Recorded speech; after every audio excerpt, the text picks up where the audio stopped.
Hello everyone, welcome to the Vishal's LLB channel. In this session, the constitutional provisions are discussed relating to the election of the president. In this session, we can take up the topic about the Union Executive, the President, Vice President, and Council of Ministers. Article 52 to 78 and 123 of our Indian Constitution deals with the Union Executive, the President, Vice President, and Council of Ministers. Article 52 of the Constitution says that there shall be a President of India. He is the head of the state. And Article 53 says that the executive power of the Union shall be vested in the President and it shall be exercised by him in accordance with the Constitution, either directly or through officers subordinate to him. So, this was explained in Emperor versus Sibnath Banerjee. And the expression executive power is not defined in the Constitution. And Article 73, however, provides that the executive power of the Union shall extend to the matters with respect to which Parliament has power to make laws and includes the exercise of such rights, authority, and jurisdiction as are exercisable by the Government of India by virtue of any treaty of agreement. So, the term executive power is explained in one case by the Supreme Court, that is Ram Javaiya Kapoor versus State of Punjab. In this case, even the Supreme Court also finds it difficult to explain the context of the executive power. And the Supreme Court has observed that it may not be possible to frame an exhaustive definition of what executive functions means and imply. Ordinarily, the executive power connotes the residue of government functions that remain after the legislative and judicial functions are taken away.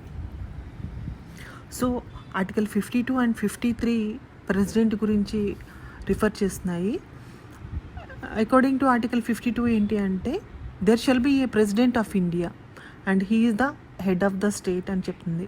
And according to 53 ఏంటి అంటే the executive power of the union అనేది executive power అనేది president మీద west అయ్యి ఉంటుంది and he can exercise it in accordance with the constitution either directly or through officer subordinate to him. ఇక్కడ ఏంటి అంటే ఎగ్జిక్యూటివ్ పవర్ అనేది ఎక్కడా కూడాను డిఫైన్ చేయబడలేదు కాన్స్టిట్యూషన్లో. అయితే ఆర్టికల్ 73 ప్రకారం ఏంటంటే ఎగ్జిక్యూటివ్ పవర్ అనేది ఏంటంటే union shall extend so according to article 73 executive power of the union shall extend to the matters with respect to the parliament అనమాట. పార్లమెంట్కి సంబంధించిన మ్యాటర్స్ ఏవైనా ఉన్నట్లయితే దానికి ఎగ్జిక్యూటివ్ పవర్ కింద కన్సిడర్ చేస్తుంది అకార్డింగ్ టు ఆర్టికల్ 73. అది ఏంటి పార్లమెంట్, సో ఆ పార్లమెంట్ రిలేటెడ్ మ్యాటర్స్ అంటే parliament has power to make laws and includes the exercise of such rights, authority and jurisdiction. వీటన్నిటికీ ఇవన్నీ కూడాను పార్లమెంట్ రిలేటెడ్ ఫంక్షన్స్. వీటికి సంబంధించింది ఎగ్జిక్యూటివ్, దీన్ని ఎగ్జిక్యూటివ్ పవర్గా డిఫైన్ చేస్తుంది అకార్డింగ్ టు ఆర్టికల్ 73. అయితే Ram Jawaya Kapur versus state of Punjab కేసులో సుప్రీంకోర్ట్ ఆల్సో ఫైండ్స్ డిఫికల్టీ. అది సుప్రీంకోర్ట్కి ఎక్స్ప్లెయిన్ చేయడానికి కూడా కష్టమైంది వాట్ ఈజ్ ఎగ్జిక్యూటివ్ పవర్ అనేది. కానీ it observe that executive power అంటే ఏంటంటే of government functions that remain after the legislative and judicial functions are taken away. Judicial functions, legislative functions కాకుండా ఏవైతే మిగిలిపోయి ఉన్నాయో రెసిడ్యూ ఏదైతే ఉందో దాన్ని ఎగ్జిక్యూటివ్ పవర్ అని అబ్జర్వ్ చేసింది కోర్ట్ ఆ కేసులో. అయితే here we have to notice one thing, the executive power of the union does not extend to a matter in the concurrent list unless expressly provided in the constitution. So executive power అనేది కాంకరెంట్లో list ఉన్న దానికి executive power అనేది related కాదు unless ఒకవేళ executive power అనేది concurrent లిస్ట్లో ఉన్న దానితో కూడా రిలేటెడ్గా అయ్యింది అని కాన్స్టిట్యూషన్ ఎక్కడన్నా ఎక్స్ప్రెస్గా ప్రొవైడ్ చేసి ఉంటే మాత్రమే that amounts to executive power. So for example, Article 256, 257, 258, 353 and 356 are expressly entrusted by a law made by Parliament. And coming to the qualifications, according to Article 58, the qualifications which a person must possess for being elected to the office of the President of India are he must be a citizen of India, and he must have completed the age of 35 years. And the third qualification is he must be qualified for election as a member of the House of the People. That is, he must be registered as a voter in any parliamentary constituency. And the fourth one is he must not hold any office of profit under the government of India or the government of any state or under any local or authority or other authority subject to the control of any of the said government. And some persons shall not be deemed to hold any office of profit and hence qualified for being a candidate of presidentship. They are the President and Vice President of the Union and Governor of any state and the Minister of the Union of any state. So ప్రెసిడెంట్గా ఉండడానికి ఎలాంటి qualifications ఉండాలి అంటే article 58 of our constitution A qualifications ఉండాలో చెప్తుంది. అతను citizen of India అయి ఉండాలి, ఇండియన్ సిటిజన్ అయి ఉండాలి, 35 సంవత్సరాలు కంప్లీట్ చేసి ఉండాలి, and qualified for election as a member of the house of people. House of పీపుల్గా మెంబర్గా ఎలెక్ట్ అవ్వడానికి క్వాలిఫై అయ్యి ఉండాలి. అంటే పార్లమెంటరీ కాన్స్టిట్యుయెన్సీలో అతను ఓటర్గా రిజిస్టర్ అయ్యి ఉండాలి. అలాగే ఏదైనా ప్రాఫిట్ వచ్చేవి గవర్నమెంట్ ఆఫ్ ఇండియా తరపున ప్రాఫిట్ వచ్చేవి ఏ ఆఫీస్ని అతను హోల్డ్ చేసి ఉండకూడదు, అంటే ఏ ఆఫీస్లోనూ వర్క్ చేస్తూ ఉండకూడదు. లేదా ఏ స్టేట్ గవర్నమెంట్లో కానివ్వండి, లేకపోతే other local or any other authority, local కానివి ఎనీ అదర్ అథారిటీలో కానీ వర్క్ చేస్తూ ఉండకూడదు. కాబట్టి ప్రెసిడెంట్ కానివ్వండి, వైస్ ప్రెసిడెంట్ కానీ, లేకపోతే గవర్నర్ ఆఫ్ ద స్టేట్ కానీ, లేదా minister of the unions or the any state, వీళ్ళెవ్వరూ కూడాను వాళ్ళు they should not hold any office of profit. Profit వచ్చే ఏ ఆఫీస్లో కూడాను ఏ గవర్నమెంట్లో కానీ సెంట్రల్ గవర్నమెంట్లో కానివ్వండి, స్టేట్ గవర్నమెంట్లో కానివ్వండి, లోకల్ గవర్నమెంట్లో కానివ్వండి, ఆర్ ఎనీ అథారిటీలో కానీ వాళ్ళు ఏ ఆఫీస్ని హోల్డ్ చేస్తూ ఉండకూడదు, అంటే ఏ పోస్ట్లో కూడా ఉండకూడదు. అలా ఉంటే కనుక డిస్క్వాలిఫై అవుతారు. In this slide we can say the conditions of President's office, and Article 59 says that the President cannot be a member of either of House of Parliament or House of the Legislature of any state. If a member of either House of Parliament or of a state legislature is elected president, he shall be deemed to have vacated his seat in the house on the date on which he enters upon his office as president. So the president shall not hold any other office of profit.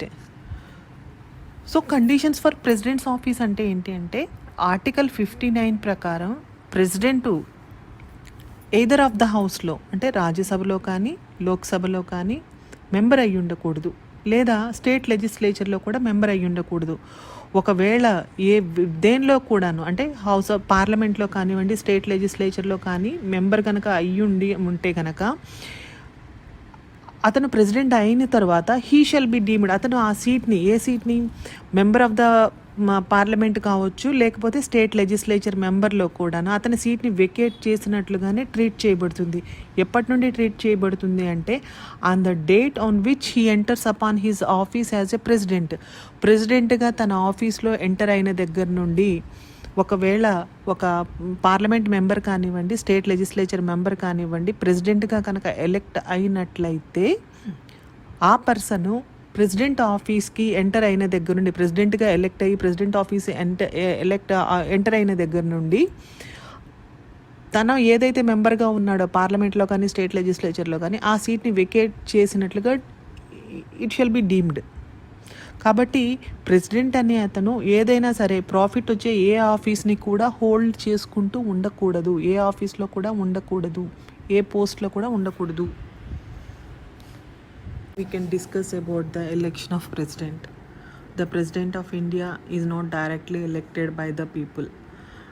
According to Article 54 of our Constitution, the president shall be elected by an electoral college. So the electoral college consists of the elected members of both houses of parliament and the elected members of the legislative assemblies of the state. So the 70th amendment of our Constitution 1992 has added a new explanation to Article 54. So it provides that the word state includes the national capital territory of Delhi and the union territory of Pondicherry. So this means the MLAs of the national territory of Delhi and the union territory will be included in the electoral college of the president.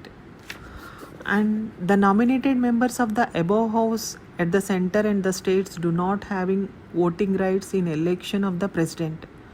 The election of the president shall be held in accordance with the system of proportional representation by means of the single transferable vote.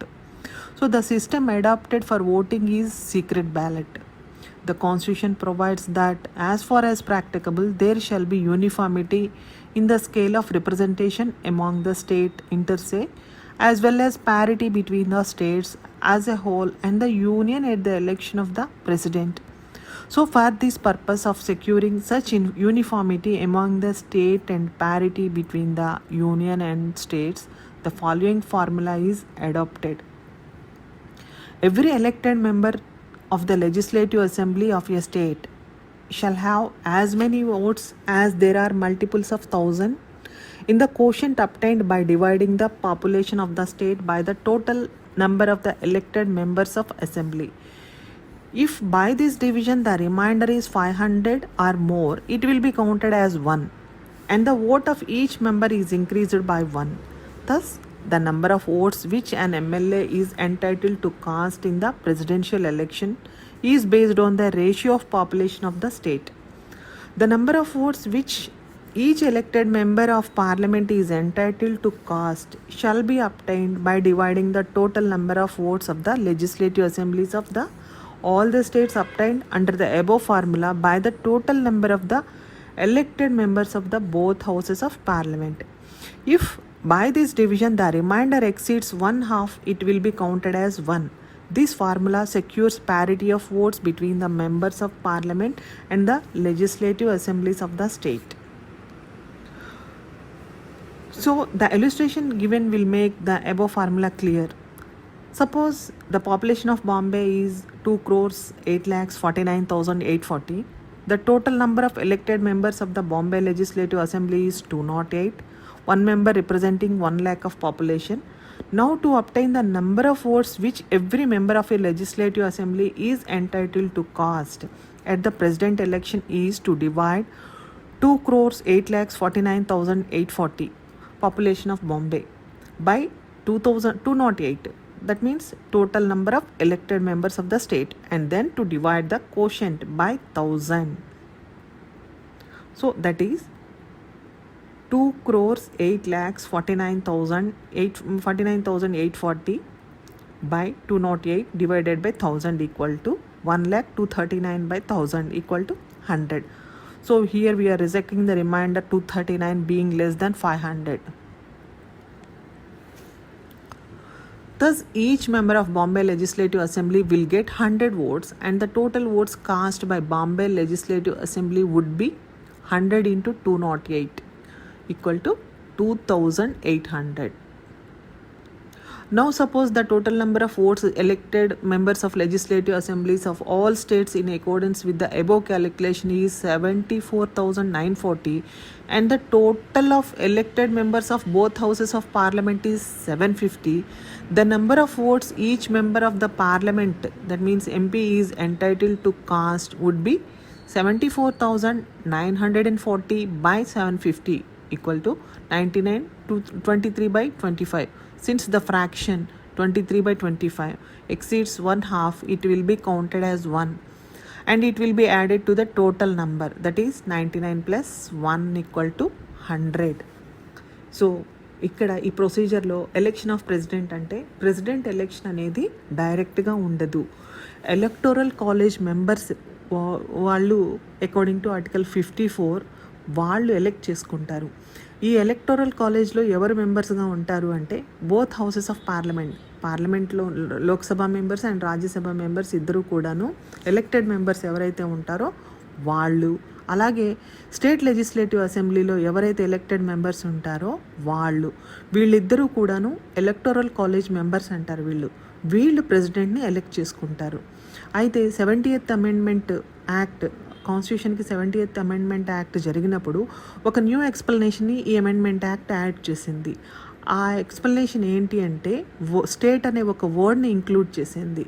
So ఆ state అనే వర్డ్లో ఏమి include అవుతున్నాయి అంటే national capital territory of Delhi and union territory of Pondicherry.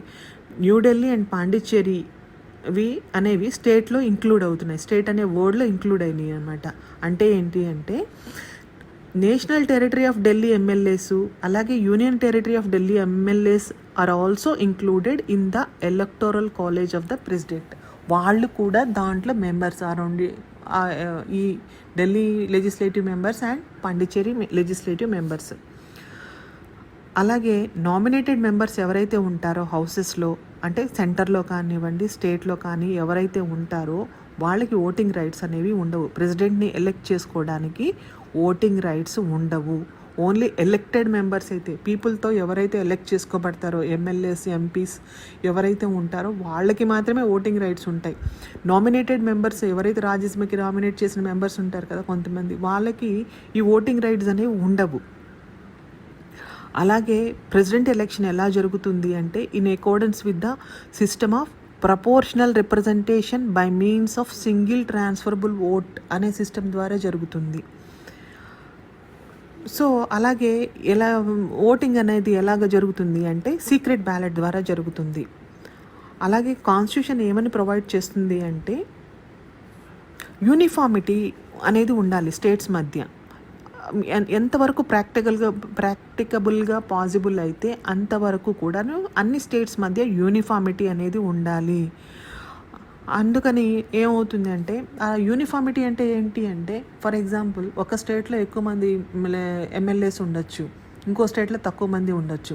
అంటే president ఎలక్షన్కి ఒక state influence చేయకుండా, అంటే ఎక్కువ మంది లెజిస్లేటివ్ మెంబర్స్ ఉన్న స్టేటు ప్రెసిడెంట్ ఎలక్షన్ని ఇన్ఫ్లుయెన్స్ చేయకుండా ఉండడానికి గాను అందరికీ ఈవెన్ యూనిఫార్మిటీ అనేది ఉండడానికి ఒక ఫార్ములా అనేది అడాప్ట్ చేసుకోబడింది అనమాట. ఆ ఫార్ములా ఏంటి అంటే every elected member of legislative assembly of a state, అంటే స్టేట్ లెజిస్లేటివ్ మెంబర్లో ఎలక్టెడ్ మెంబర్ అంటే ఎవరు?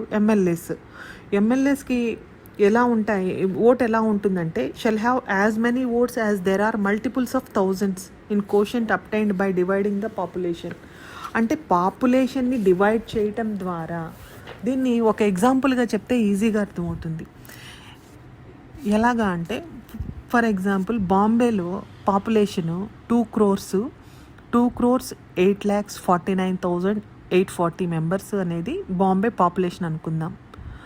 బాంబే లెజిస్లేటివ్ అసెంబ్లీలో ఎమ్మెల్యేస్ ఎంతమంది ఉన్నారు అంటే 208 మంది ఉన్నారు. ఈ 208 మందిని ఏం చేస్తామంటే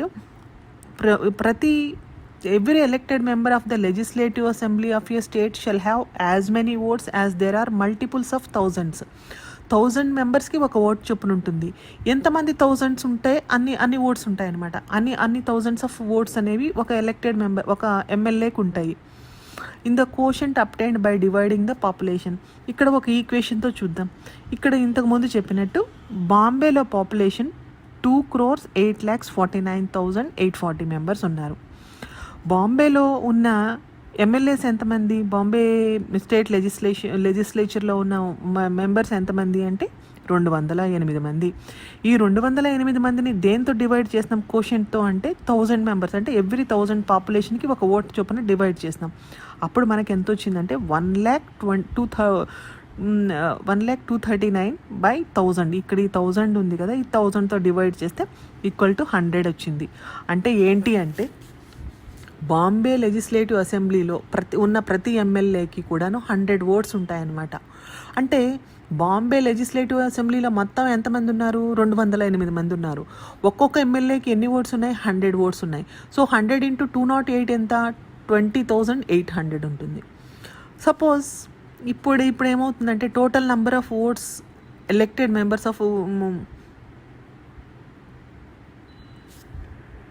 ఫర్ ఎగ్జాంపుల్ మొత్తం అన్ని స్టేట్స్ అసెంబ్లీస్కి సంబంధించి మొత్తం ఉన్న ఎమ్మెల్యేస్ అందరి ఓట్లు కలిపి కనుక 74,940 ఉన్నాయనుకుందాం.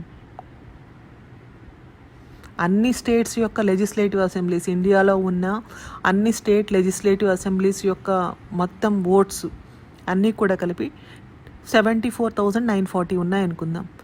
అప్పుడు the total elected members of both houses of parliament is 750.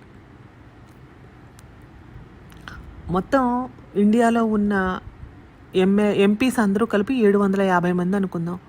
అప్పుడు ప్రతి ఒక్క మెంబర్ ఆఫ్ పార్లమెంట్కి ఓట్లు ఎన్ని ఓట్లు వస్తాయి అంటే దానికి ఒక ఫార్ములా ఉంది. ఈ 74,940 అనేది మొత్తం ఇండియాలో ఉన్న ఎమ్మెల్యే స్ట్రెంగ్త్. దాన్ని డివైడెడ్ బై 750 అంటున్నాం. 750 ఎవరు? ఎంపీస్ అన్నమాట. మొత్తం ఇండియాలో ఉన్న ఎంపీస్ ఈక్వల్ టు దాన్ని చేస్తే ఎలా వస్తుంది? ఇక్కడ 99 23/25 వచ్చింది. సిన్స్ ద ఫ్రాక్షన్ 23/25 ఎక్సీడ్స్ 1/2ని ఇదవుతుంది కాబట్టి ఇట్ విల్ బి హాఫ్ కనుక పెరిగి 1/2 కనుక ఎక్సీడ్ అయినట్లయితే దాన్ని మనం 1గా కౌంట్ చేస్తాం. సో అప్పుడు దాన్ని ఏమంటాం? 99 + 1. ఇక్కడ ఈ 99 23/25 ఉంది కదా, దానికి 1గా అది హాఫ్. ఈ 23/25 అనేది హాఫ్ని ఎక్సీడ్ అయిపోయింది కాబట్టి ఇంకొక ఓట్ని యాడ్ చేసి 100 ఓట్స్ అంటాం అనమాట. సో ఎవ్రీ ఎంపీకి ఎన్ని ఓట్స్ ఉంటాయి అంటే 100 ఓట్స్ ఉంటాయి.